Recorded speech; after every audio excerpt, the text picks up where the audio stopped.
This is the Power Producers Podcast, where we are refining and redefining the sales game. Rule number one is you have to believe in yourself. You're the only one who doesn't think you belong in this appointment. The prospect has already validated your existence by scheduling time with you. Get it through your head you belong here, go in there, crush it, and close the deal. A place where sales professionals can come to learn from other sales professionals and thought leaders that have mastered their craft. The difference between a good salesperson and a best-in-class salesperson is only 2 minutes. By spending an extra 2 minutes on what you might think is a mundane task in the sales game, you separate yourselves from the pack, you grow your book of business, you close more deals, and you retain your accounts. As well as their peers who are still striving for perfection to achieve their why. I have a wife and 4 kids. Failure is not an option. Real sales professionals, real stories, real results. It's no different than being a professional baseball player. You can't be a one-trick pony. You have to be a 5-tool player in order to succeed in this game. This is the Power Producers Podcast, production redefined. Are you ready to feel the power? Hey everybody, welcome to the Power Producers Podcast, where we are refining and redefining the sales game. Today, we have an awesome guest, Miss Katlyn Eggar from Quantum Assurance. What's up, Katlyn? Just living the life. How are you? Doing good. We're good. I'm coming off of a long weekend in Key West. I was just explaining to Kyle that somehow I managed to put on 20 pounds in 4 days. I'm not exactly sure what happened with that, but it doesn't even seem, it like literally does not even seem feasible. You know what I think I'm going to do? Weigh myself tomorrow morning and hope for the best. Maybe it was just an error. You know how sometimes, like on your floor, if there's a soft spot or something, like in wood floors, if the scale's not perfectly level, it'll like be an inaccurate reading. I know what I ate. I mean, you were riding a bike, like you were probably walking from bar to bar. Like you would literally have to eat like 12 pounds of food every day in order for that to happen. Yeah, it's funny. I don't know. It's like I told her. We rode bikes to breakfast every morning and other places. I walked more than I ever walk anywhere. Right.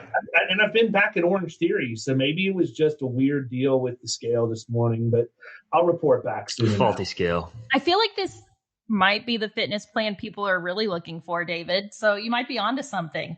Yeah, it is. It was a great weekend. We typically go offshore when we go down there. We can get fish, and unfortunately, the captain shot me the text that said, "I think you're going to get knocked around a little bit. Probably shouldn't go out." It was windy. This is what I know about this guy. We've been using him for almost 20 years now, and I know when he said it's going to be a little rough, what that looks like. When this guy's telling me I'm going to get knocked around a little bit. Not happening. I've been out in 6-foot swells with him before where, I felt like I was in the perfect storm. If he tells me it's going to be rough, I can't even imagine what it's going to look like. So I mean, it was windy up here we were down in Anna Maria Island area, and it was, the wind was whipping through there, especially on Saturday. It was super windy. Yeah, I was trying to explain to Annie when we were there. She's like, it just doesn't feel that windy. It's like, well, there's also a lot of buildings around us. Yeah, wait till you get out on the water. There is no buildings. There are no buildings on the water. So anyhow, we could talk about fishing in Key West all the time because it's like one of my favorite things to talk about. But let's talk about Katlyn since she's with us today.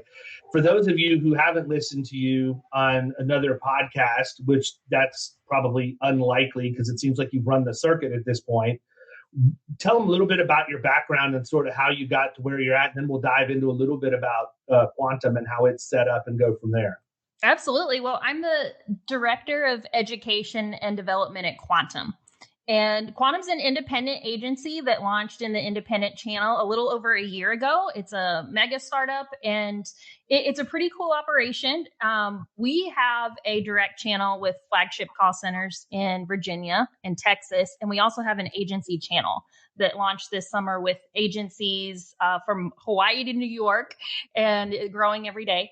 So my role in the company is to, help make sure that agents and their sales teams have the best onboarding programs possible, world-class education and training. So, that's one thing we have in common is the content development. So I love nerding out on that and talking about content creation live. But to rewind the clock a little bit, before that was ever on my radar, before our experience in insurance took this turn, I started out in the insurance world 9 years ago in a captive agency, in a boutique agency environment with a captive carrier that it's kind of like a mom and pop insurance shop. And we were, getting to know the local community and figuring out the insurance world. And my story started out like so many other insurance agency stories, started building the business one client at a time and figuring out what does marketing look like? How do we grow this business? And it was really our family business that we put our heart and our soul and our passion into. And it was a lot of blood, sweat, and tears.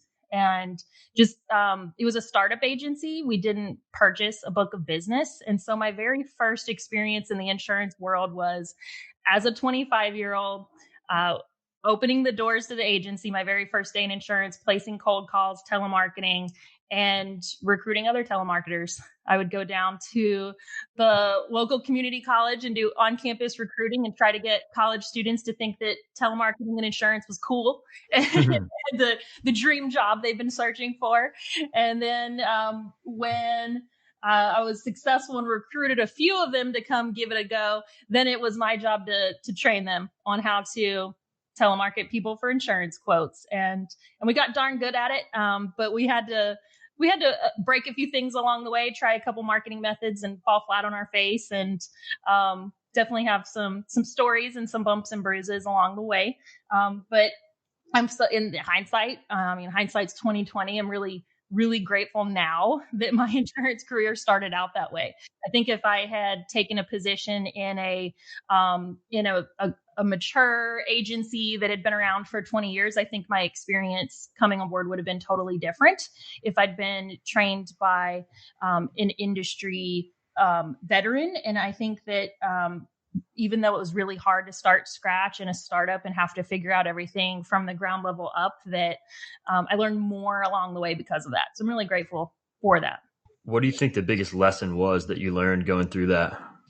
I think there was a lot. It's hard to pick just one lesson, because when you're building a business from scratch, you feel like you are taking 2 steps forward and 1 step back every day in the beginning. And so there's just no end to how many lessons have to be learned to get that plane off the ground. I think that because we were with a captive agency, one of the first lessons that had to be learned was that it wasn't just enough to lean on the goals that the captive carrier set for the agency.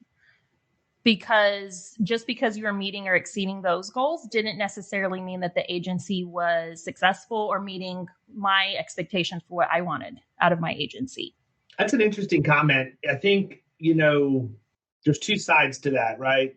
In the independent world, there's 2 sides to that. I sometimes look at what a carrier, if we're looking to get appointed with them, like we went through this with auto owners, took forever to get appointed with auto owners. And then when they came in, they said, now we're going to need you to be able to produce $1 million over the next 3 years. And I laughed. I'm like, what? $1 million over 3 years? I mean, this is what the expectation is. So I understand what you're saying. They're ecstatic with us because, we have no issues at all hitting our numbers. But I also understand where you're coming from, that if you're entrepreneurial and growth minded, you should look, my opinion is you should never rely on the numbers somebody else sets for you. That's one of the reasons why I have our producers do their own business plans. I want them to come up with their own numbers and then tell me how they're going to achieve those numbers so that I can hold them accountable to them. If I just said, nope, you're going to do 150,000 in new business revenue this year, or 200,000 in revenue, that sounds great. How do I hold them accountable to the number that I told them they had to hit and didn't give them the roadmap to get there? Mm-hmm. One of the biggest questions that I get is, how much should I pay my sales producer and what should their sales goals be?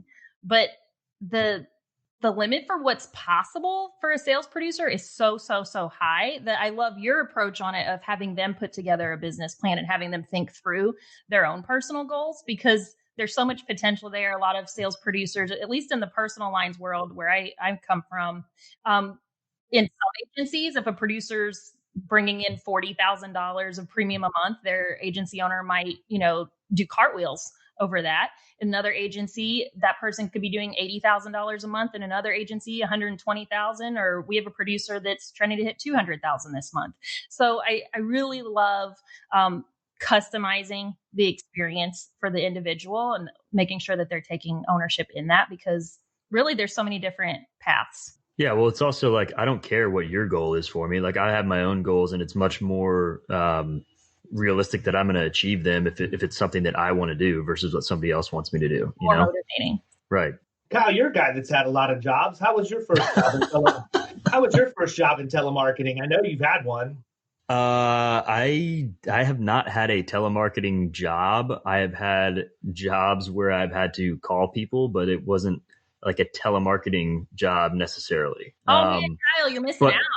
I almost hate to admit that I have had a job working in a call center as a telemarketer before. That's one thing that I haven't done, man. It was, I will tell you that I've rolled up in a few businesses when I was doing the office supplies that were straight up call centers. And it was like every person in there was just fit the mold. And I was just like, my God, this is not an environment that I would ever want to be in. And that's, I'll just leave it at that. I don't think there's anything wrong with the call center environment. Obviously it works, right? But I think that if you're born to be an outside sales producer, right, it's like the exact opposite of what you want to do. Exactly. Sitting me in an environment where I have to be at a desk and I can't, and we'll get into what Quantum does because they have a unique culture and everything. I'm certainly not bringing Katlyn on here to talk about all the reasons why I don't like their business model. I actually do. And I understand that it's needed. It's just not, that's just not how I'm wired. I can't do that. I mean, part of that has to do with having ADHD and just needing to be constantly stimulated with other things. That's why I have so many monitors sitting on my desk. I can't even sit at my own desk, without flipping from thing to thing. But I had a job as a telemarketer, and my job was to call and inform people that they had won.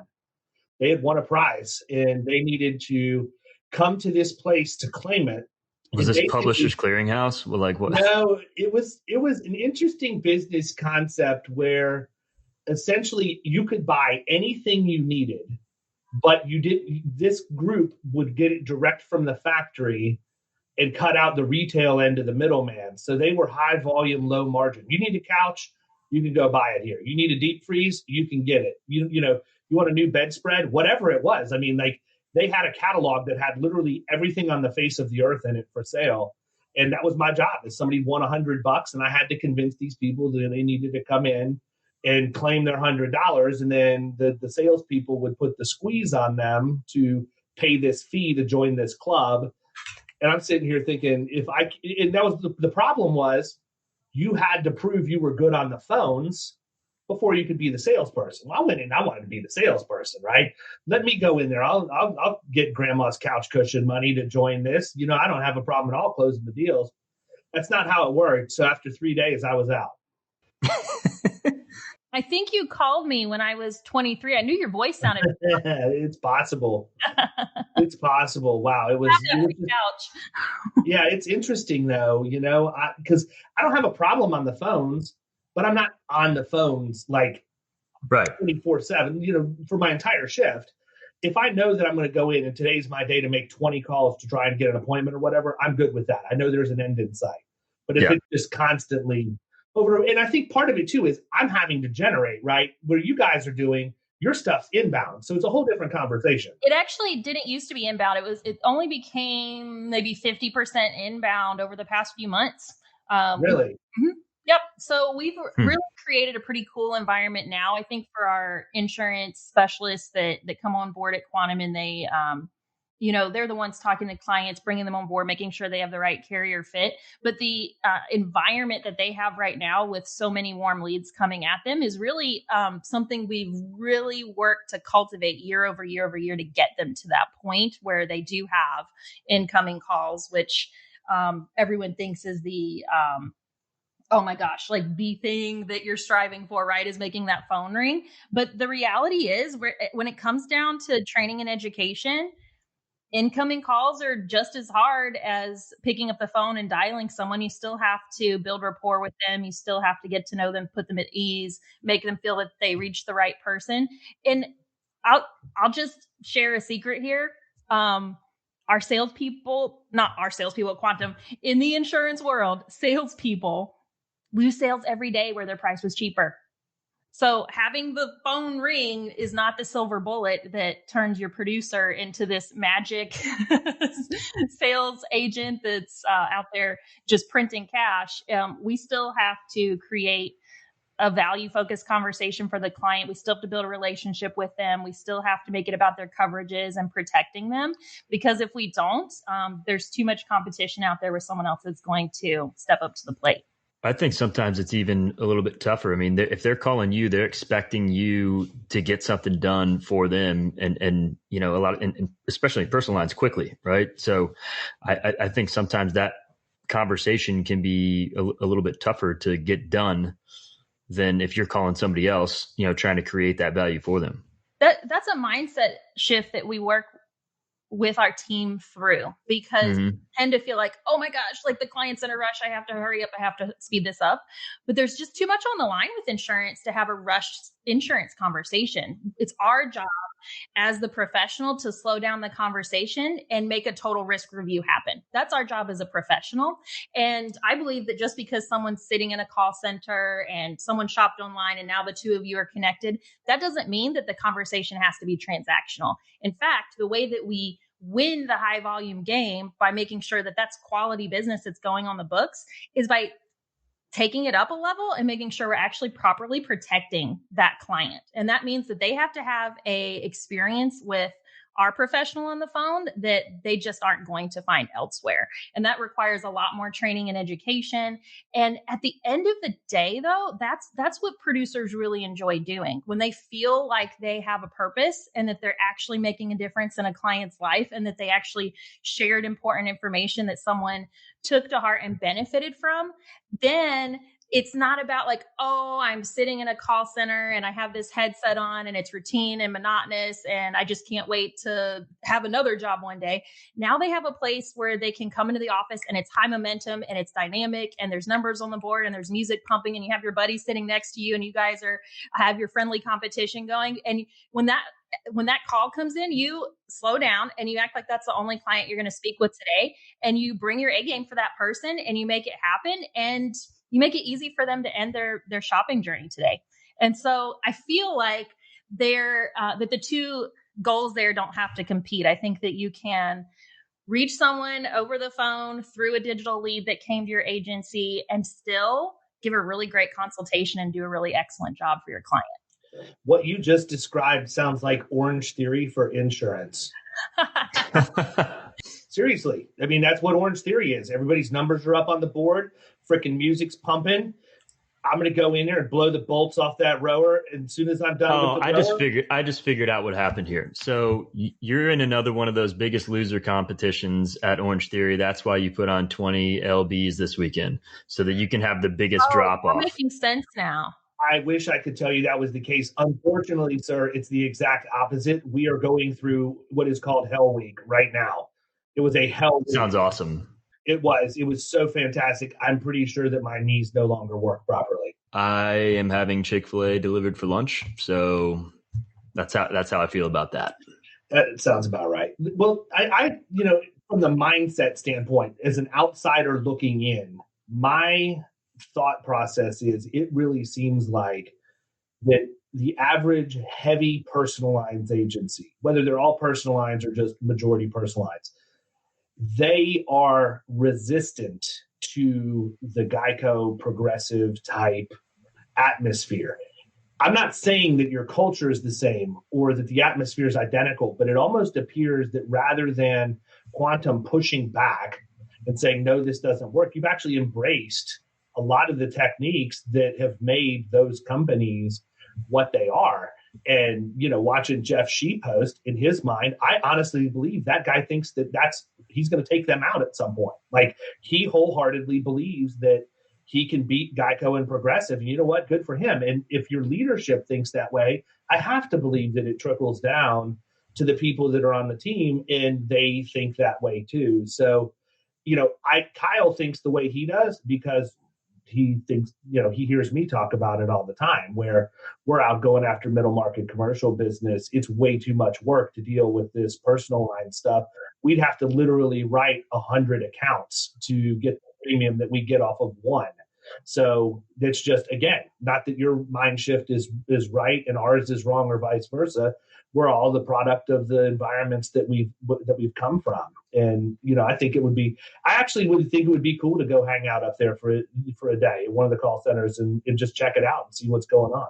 We'll book it and we'll set up some Texas barbecue for you guys while you're here. So that works. Perfect.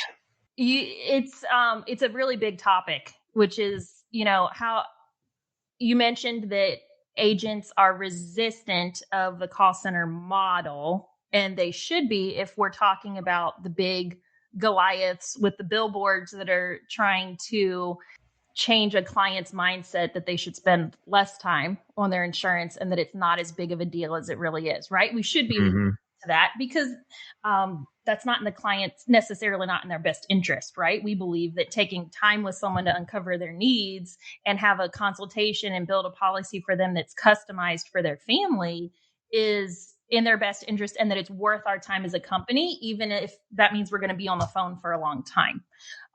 So I think that there is a lot to be said about the things that some of these big direct call center models are doing that we shouldn't be quick to embrace as agency owners, right? But what are they doing well that we could learn from? Let's not let our disdain for what they're not doing well cloud our vision of what they are doing well that we could just learn from and embrace into our own models. So some of the things that they're really well at are efficiency, right?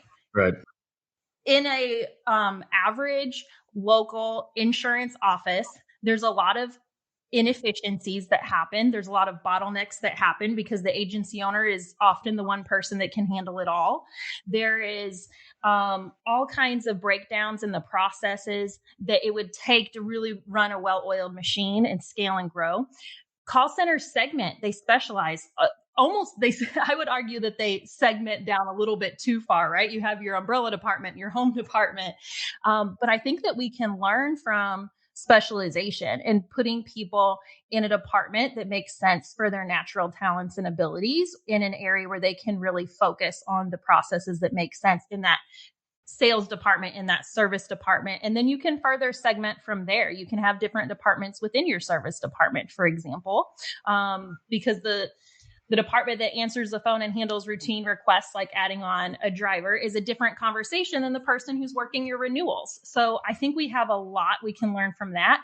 And then in the online presence and digital marketing, the reason that the phones are ringing in the call centers is because they are reaching outside their local community. There is no giant Goliath call center out there that's sending their producers out on the, into the neighborhoods to knock on doors so that the local community will come into the call center. They're reaching their people online. And that's something that we can learn from as agency owners. So what if we took what we're really, really, really good at, which is like taking a client and like making sure their family's okay, and doing a really professional job and handling their insurance the way it should be handled? What if we took that and we did it really, really efficiently, and we started reaching clients outside of our community? We used digital marketing so we could expand our reach.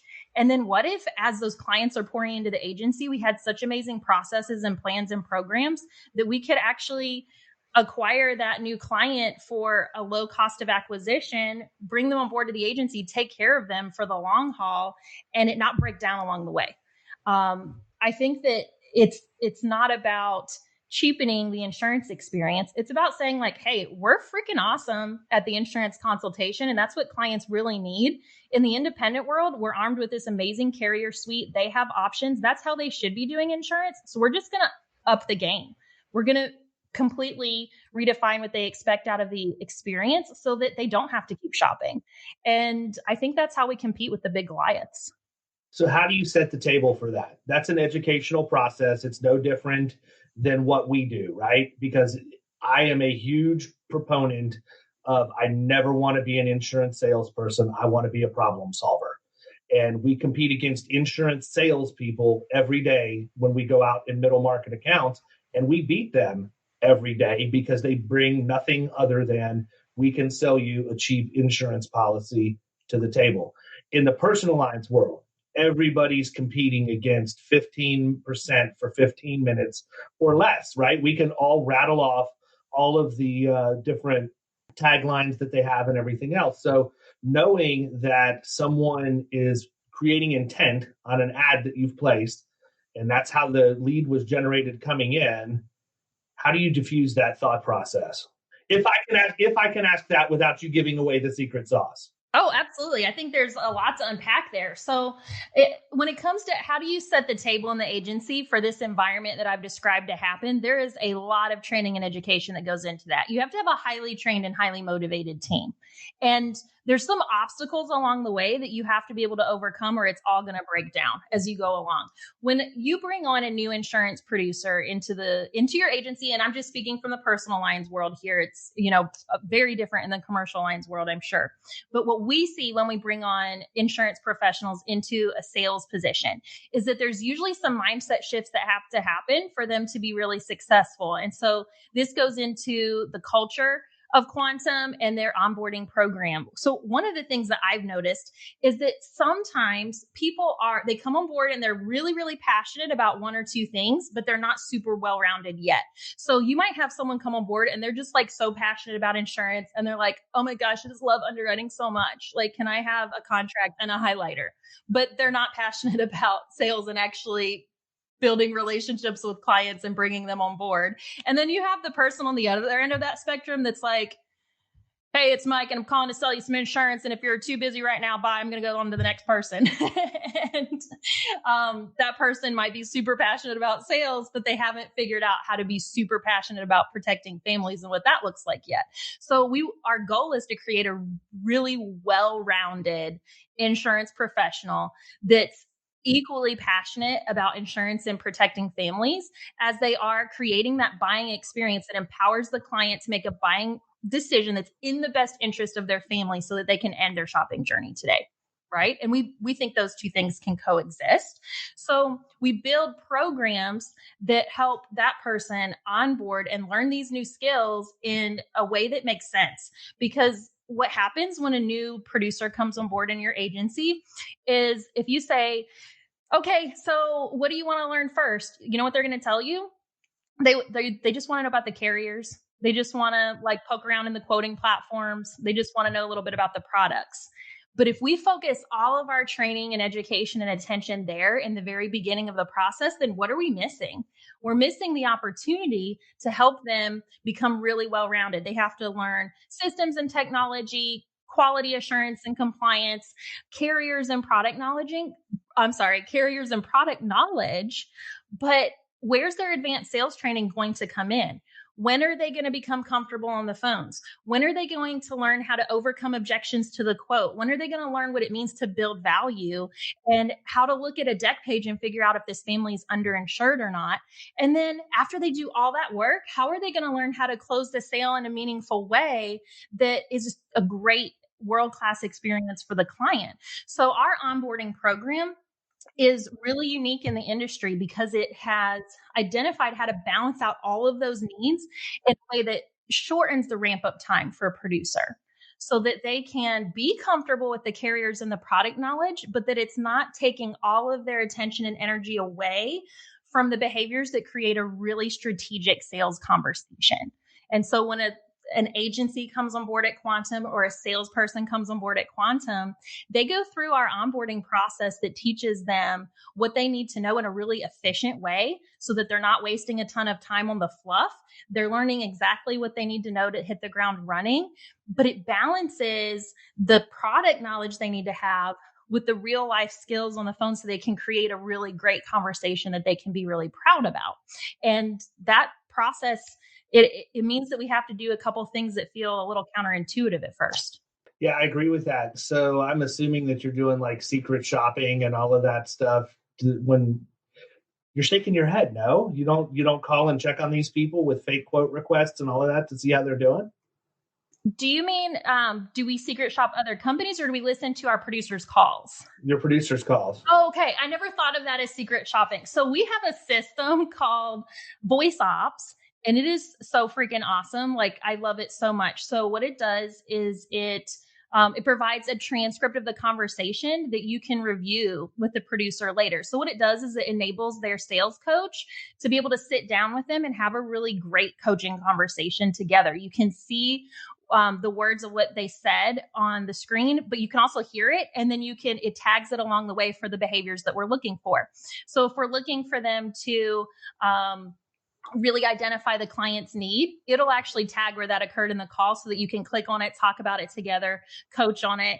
And it makes a world of difference. How much do the producers dread that conversation? So, do you guys in the commercial world, do you guys like role play as part of the training? Okay. Sure. Do you ever have somebody come on that's new and at first they're like, oh my God, this is horrible. I don't want to role play. Every time. Okay, right. But then don't they like start to get used to it? It's not a big deal. Some people, yeah. I was just giving you a hard time. Yeah. Competitions, and then it gets really, really fun. So it becomes a culture, and it really just adds the energy. And I can't tell you how many people tell us like, oh my gosh, like when my coach sat down with me and played my calls and just talked to me about it, that's when the light bulb went off. Right. You're right though. Like I think that there's so much in coaching that feels so awkward and so uncomfortable for the salesperson and the agent that sometimes it's really hard to like figure out, am I doing this the right way? Because you don't want the coaching journey to feel like pulling teeth, for them. You want them to be really having a great time at their job for sure. I think that's definitely a challenge. So there's a couple components to Quantum that I think people could get confused with. Why don't you talk a little bit? I mean, I know you have your own internal salespeople, but you also have partner agencies. Talk a little bit about what that looks like, and then we'll ask questions around, deeper dive stuff once we hear the overall. Sure. So one of the things I hadn't mentioned yet in our conversation today was I kind of talked about how I got started in insurance, but I didn't tell you guys what happened after that. So in 2014, I became an agency owner of a Allstate agency. I had just had our first baby. Karis was born, I want to say a month or two after I became an agency owner. I went through all the agency training in Chicago, like 8 months pregnant, and did the whole training deal and became an agency owner. I was just like so excited. And that agency was super successful. We hit all the benchmarks that the captive had set for us. We were Inner Circle Elite 4 years consecutive. 1 year, the final year as an agent, we were best in region of a multi-state region. And we were doing all the things we were supposed to be doing. I was very happy with my career. I got to, bring the baby to the office. And at that point in time, we still had a dog, and Kylie, our puppy, used to come to the office too. And we had a great team.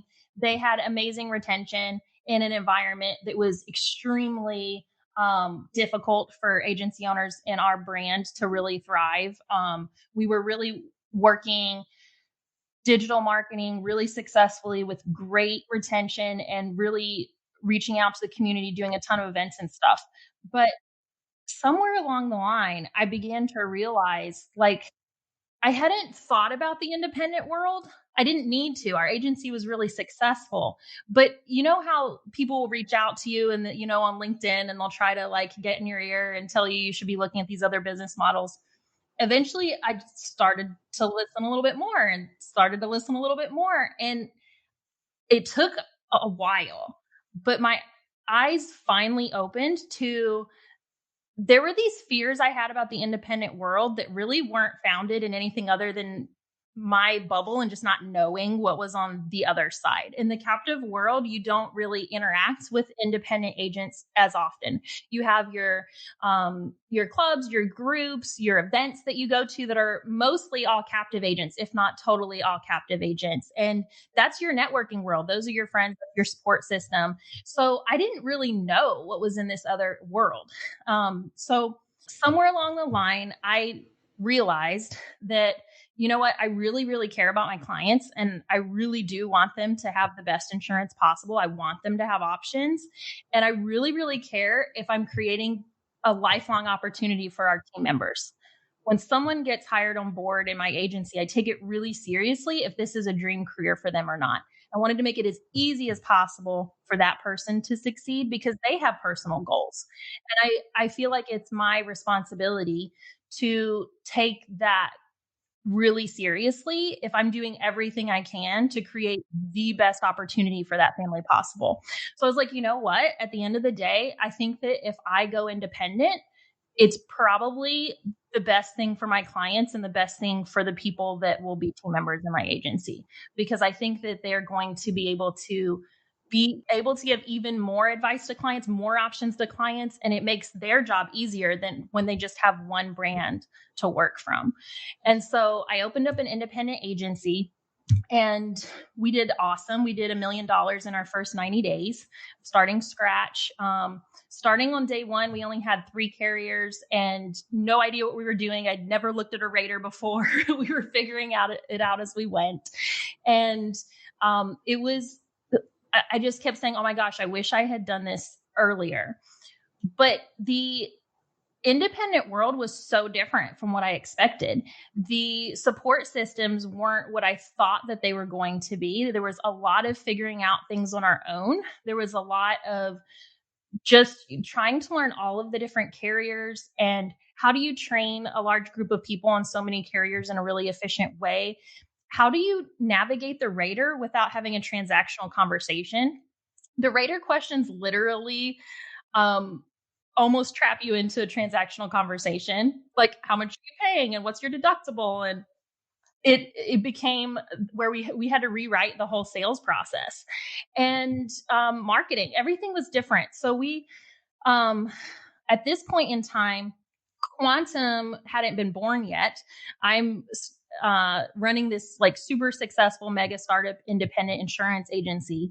And a few months later, Quantum pops up on the scene as an independent agency. And that's when I decided to sell my agency, because I knew that what Quantum was going to do was going to be so much bigger than what my agency could pull off on my own. And I wanted to be a big part of it. So I joined Quantum so that I can help other agencies scale and grow their teams based on what I've learned from the captive world being really successful and the independent world being really successful. And the reason that Quantum was born was because there's a lot of disruption going on in the captive industry right now. Captive agency owners aren't as confident in their agency ownership opportunity today as they were even 3-5 years ago. It's a totally different environment for them. And so they're starting to look at the independent world for the first time. And what they're going to find on the other side is a big lack of resources that actually make a tangible impact in that agency being able to scale and grow and compete. And so what Quantum did was commit to putting together the best set of resources possible that an agency owner could ever expect coming into the independent world and starting up so that they can be massively successful. And that means that we help them with everything from automated training and onboarding, recruiting for their teams and getting in front of the right talent, the best marketing strategies, the carriers, the licensing, everything. They have this amazing team behind them that takes everything off their plate that we possibly could, and we do the service for them. And I think that's one of the things that we get the most questions about is, why we do the service for the agencies, but it really just comes down to, we want agency owners to be able to scale and grow and invest in their teams and be able to coach and motivate and train and be out there doing the things that they love doing, while we take really great care of their clients on the other end of that line. And it really helps offload a lot of the things that can be setbacks in a personal lines agency. How much pushback do you get for that? Because I can tell you for a fact, if you ever came into my agency and said, we want to take all the servicing off of your plate, I'm going to gracefully hand it over to you and say, please feel free. This is the part of my job I despise the most, right? Like, I'd love to know how many agencies out there like, nope, this all sounds awesome, but I'm going to go ahead and keep all the servicing in-house. I think that what you've done is actually kind of interesting, because it seems like, and you can feel free to shoot me down and tell me you don't agree with me, but it's almost like you've taken a little bit of what's worked with the big guys in this space that are the direct-to-consumer, and also a little bit of what the independent channel's doing with service centers for agencies that they've become more and more accustomed to, and sort of blending that. But you, as a brand, are keeping control of all of that servicing, which I have to believe creates a different comfort level for the agencies that are in there, knowing that's how it's being done. We didn't have to create the client care center. It was probably the most controversial decision that Justin and Jeff, our founders, made, because there's so many reasons not to do it. It's a huge financial investment. It's really, really expensive. I think that tons of agents still would have joined Quantum even if we didn't do the service. But at the end of the day, Quantum is here so that agencies can scale and grow and compete in the modern market, where the competition is heavy out there. We have to be really strategic about what our agency is going to look like 10 years from now. And we really believe that for them to be able to hit their goals and put up the numbers that they need to be able to thrive and grow and have this meaningful impact, that we had to take everything off their plate that we possibly could. And it really just shows our level of commitment to the agency owner, because we care so deeply what their success looks like, because we've been there. We know that these are small business owners that go home to their families every night, and they're going to sleep dreaming about insurance and making sure that they're taking care of their clients and their team. And so for this to be worth their while, it had to literally be the best resource set that they could ever find anywhere. And so everything from the recruiting that gets them in front of the right talent to what I think is the best education and agency onboarding program out there for independent agents, to our amazing client care center that just does so much for the agencies. It makes it possible for an agency owner to open up their doors and do crazy numbers. And every agency is different, but the numbers that we're seeing are so exciting. Well, it's amazing what you can do when all you have to focus on is selling, right? I mean, if all you're worried about on any day is selling and client experience as part of the sales process, all distractions are removed. Like, you can focus on being really good at that. And I would expect those numbers to be good. What it allows you to do is to create a culture in your agency of opportunity. Because if you're focusing the time and energy and finances that would have gone into retaining your book towards growing your agency and growing your team, you're bringing on a salesperson, you're onboarding them, and they have this shorter learning curve. And now, not too long into the process, this person is a revenue generator for your agency, and they're turning a profit that you now get to decide, okay, how am I going to reinvest that additional revenue that's coming in? Oh, maybe I want to hire another salesperson, and so on and so on. So now you can actually grow and scale a team. So wow, maybe now you can hire a sales manager, and maybe that person helps you with the coaching and the leadership and the training and the education. And now maybe you're able to give that leadership direction that you're so passionate about. And maybe now you're able to go in the agency and be a part of the culture and work with them on things that excite you and that are important to you. And your agency just starts to grow and flourish from there, because you're not spread as thin, and you're able to take your revenue and reinvest it into growth. And it helps transform your insurance office into a really world-class insurance organization that looks completely different than what agencies may have looked like 5, 10, 15, 20 years ago. What's the most important thing in terms of advice or things that an agency owner should keep in mind when they're going through the process of implementing Quantum? Like bringing you guys on, what would you say is just like a piece of advice that you've seen as you've been involved? I think that one of the biggest things that agents walk with us through is this conversation of whether or not it makes sense for them to do their own thing and service their own clients or not, because most insurance agents are really so passionate about their clients. It's a big deal. We all agree, like at the end of the day, the clients have to be taken care of. We have to do what we have to do to make sure that client is good, right? So it's not about cheapening the experience for the client. The question for the agency owner is, do I trust delegating that to someone else? And if I were to do that, if I were to wake up tomorrow and that was a part of my business operation that wasn't on my shoulders anymore, what would that feel like? And what would I do with that time and that investment? So that's a really, really big part of it.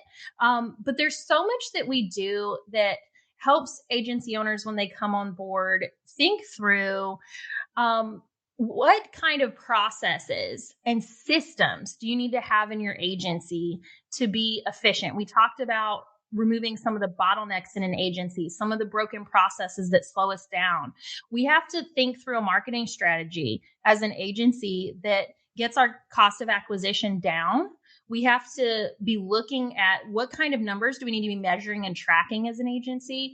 And so I think a lot of agencies join Quantum because they want to be part of that ecosystem and that family where they're surrounded by support and information that helps them build that program in their agency. So when they come on board to Quantum, they're not just putting up a plaque and opening up the door and doing business the way that they always did business before.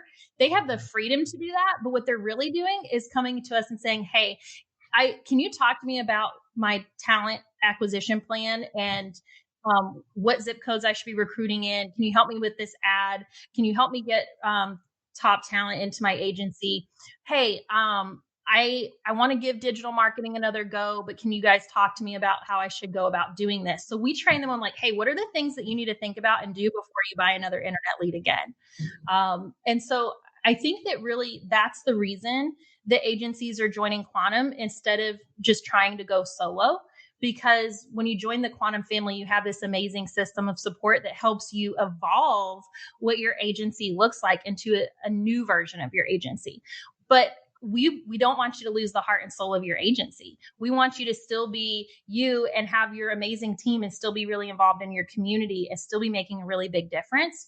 We just want to help you be competitive so that it changes your life and the life of the people that work on your team. So talk a little bit about technology and systems. Do they have the ability to integrate with what you guys are doing? Does that remain whatever they've had in the past? I mean, to me, one of the issues that the independent channel has is there are no rules, right? So when you leave the captive world, I don't know what it's like because I've never been in it, but I assume that this is the management system and everybody's on the management system and this is the CRM and everybody uses the CRM. You don't have that freedom to choose. Coming into an area where, to me, from a technology standpoint, efficiency is picked up by everybody speaking the same language, having the same systems and all of that. How much of that do you guys do, or is it pretty much just left up to them to decide, or do they even have an option? Great question. So Quantum agencies are 1099s. So they have a lot of freedom over how they want to run their agencies. And we have some agencies that do things just so completely differently. Some of them just work referrals and they focus more on commercial and that's where they feel at home. And then we have other agencies that are working their digital leads and have just a totally different culture in their agency. When it comes to the CRM, we do the service for them. So all the agencies use the same CRM. because that way everything's getting downloaded into the same place and it just makes sense for the client care center. But the lead management system that an agency uses, some people are going to use a completely different phone system. They may use completely different internet leads if they use any at all. The voice ops tool that I mentioned, where we're able to do sales coaching in the system, that's not something that Quantum agencies just come on board and have to use. It's just, it happens to be something that we think is a value add. But if they did use it, it would be totally theirs, and we wouldn't really have our reach in that at all.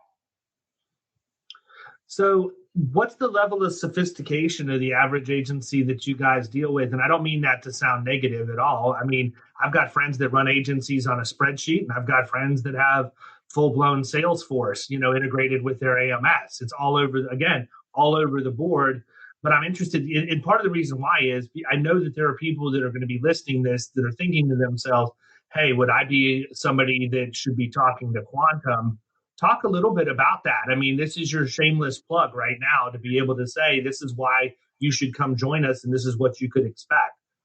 I think that having the right technology suite is a really big part to becoming efficient, right? Because we have to have our eyes on the data so that we're tracking and measuring the right things. So agencies shouldn't be operating off of a spreadsheet. They should have a lead management system that it makes it really easy for your team to get in contact with an internet lead. When it comes in, you need to be calling them right away, right? So you need to have a really great phone system. You need to have really great Wi-Fi.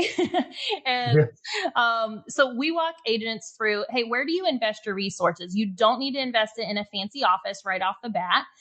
We talk them through what's worked for us in the past with different agencies, everything from the layout to the office, what they should spend their money on or not spend their money on. Don't go cheap on your Wi-Fi or on your internet. Make sure that you're good to go there. But everything from, I'd say that Quantum agencies are pretty advanced when it comes to technology. On average, you have everything from Teams to Zoom.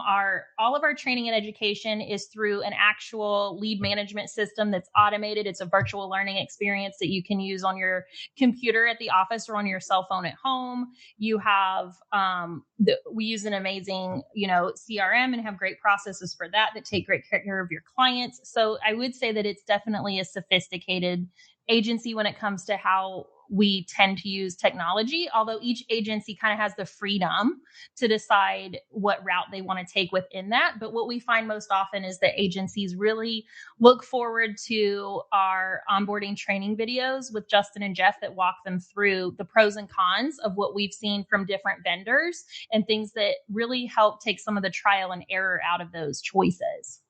Cool. So we've been going almost an hour. What have we left out, Kyle? Can you think anything we've left out? Sorry, I was muted because my kid and my freaking dogs are losing their minds. You don't look stressed out about it at all, by the way. Veins that are popping out of your neck right now are ridiculous. Take a deep breath. I have 2 French bulldogs, and they are maniacs together. Anything that walks by the front door, they freak out. If the wind blows, they freak out. And meanwhile, I think Nash is starving, so he's losing his mind. But what was the question? I don't even. What did you say? What did we miss, man? Yeah, your last question was kind of what I was, trying to get at in terms of when I had asked about something that businesses should keep in mind. That was it. I wanted to figure out what types of businesses or what types of agencies are good fits for coming on board with Quantum. And I think you nailed that.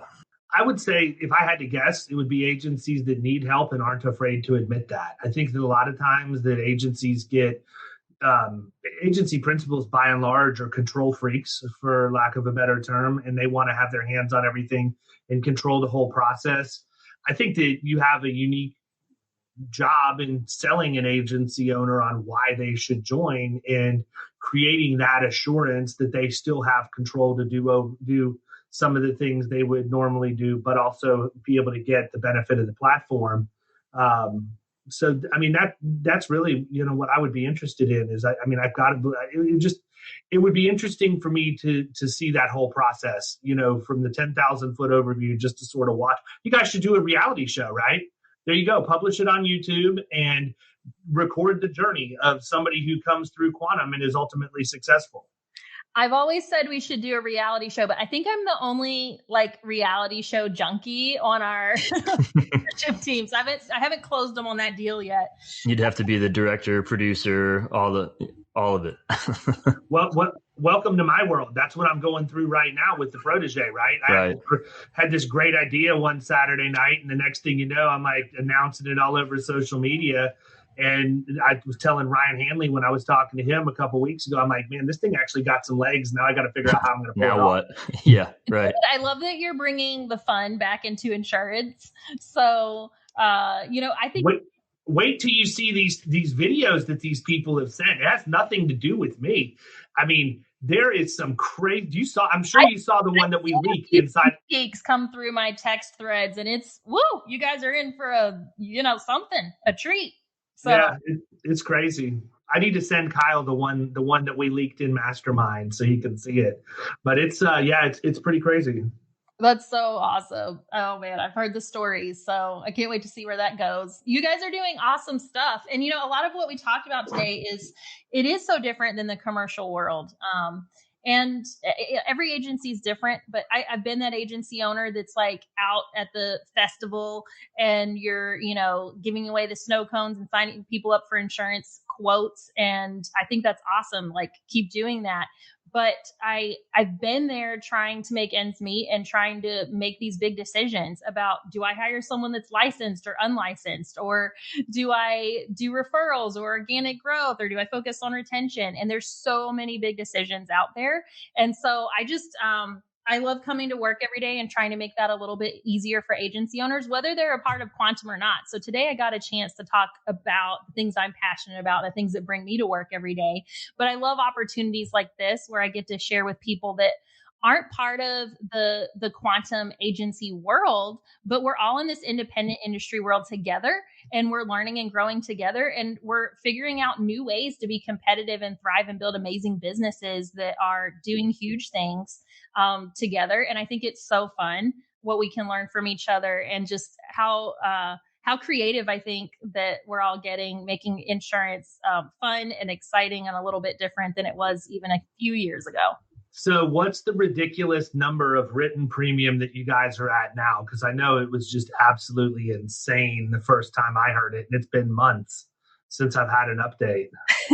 Well, Quantum Direct did $22 million in our first 12 months, which was about 2 months ago now. So I don't want to guess at the updated total, but I think when I put that number out there, a lot of people are like, well, what does that even mean? Right. So there's another number that I'm equally as excited about. And that is one of our newest agency owners, in her first 60 days with Quantum, she sold $550,000 in premium in her first 60 days.